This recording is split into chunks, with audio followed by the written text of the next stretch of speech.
புதுக்கோட்டை காமராஜபுரத்தில் உள்ள பாலசுப்பிரமணிய சுவாமி கோவிலில் கந்த சஷ்டியை முன்னிட்டு திருக்கல்யாண வைபவம் வெகு விமர்சையாக நடைபெற்றது. புதுக்கோட்டை மாநகராட்சிக்குட்பட்ட காமராஜபுரம் 13, 16ஆம் வீதி சந்திப்பில் அருள்பாலித்து வரும் பாலசுப்பிரமணியர் கோவிலில் கந்த சஷ்டியை முன்னிட்டு கடந்த 10ஆம் தேதி முகூர்த்தக்கால் நடும் நிகழ்வு நடைபெற்றது. இதனைத் தொடர்ந்து ஒவ்வொரு நாளும் முருகப்பெருமானுக்கு சிறப்பு அபிஷேகம், கந்த சஷ்டி கூட்டு வழிபாடு, சம்ஹார மூர்த்தி புறப்பாடு, சூரசம்ஹார நிகழ்வும் நடைபெற்றது. கந்த சஷ்டியின் நிறைவு நாளாக திருக்கல்யாண வைபவம் நடைபெற்றது. கோயில் வெளிப்புறத்தில் அமைக்கப்பட்ட மணமேடைக்கு பக்தர்கள் சீர்வரிசையுடன் வள்ளி தெய்வானை சுப்பிரமணிய சுவாமி ஊர்வலமாக எடுத்துச் சென்று மணமேடையில் அமர்த்தினர்.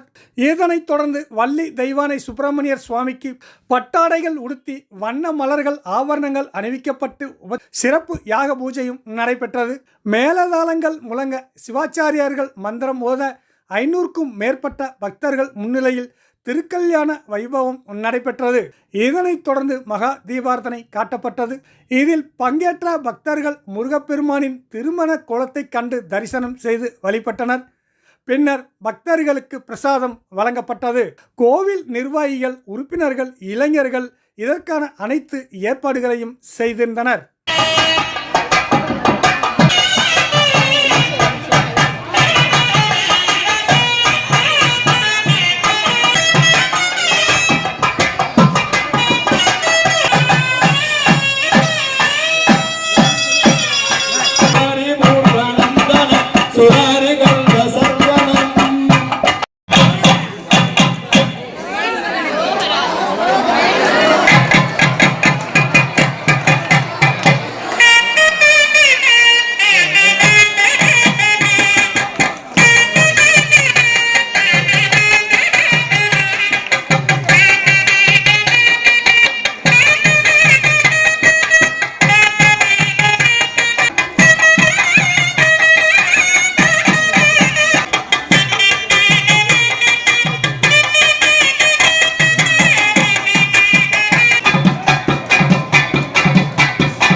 பாலசுப்பிரமணிய சுவாமி அது பர்யந்தம் மகாவிஷ்ணு தான் தேவசேனாபதியா இருந்தார். மகாதேவ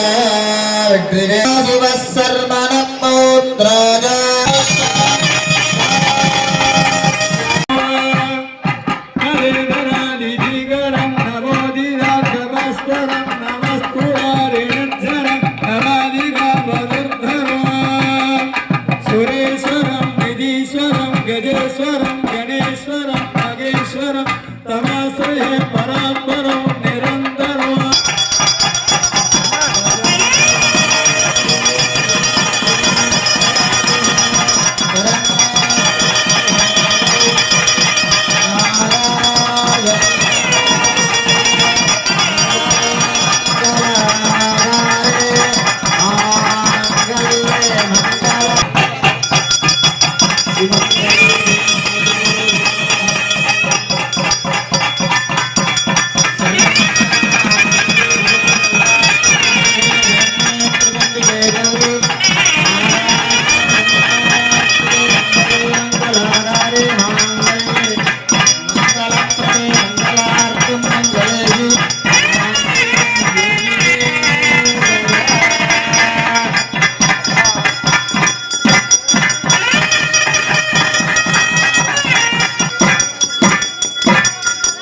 Yo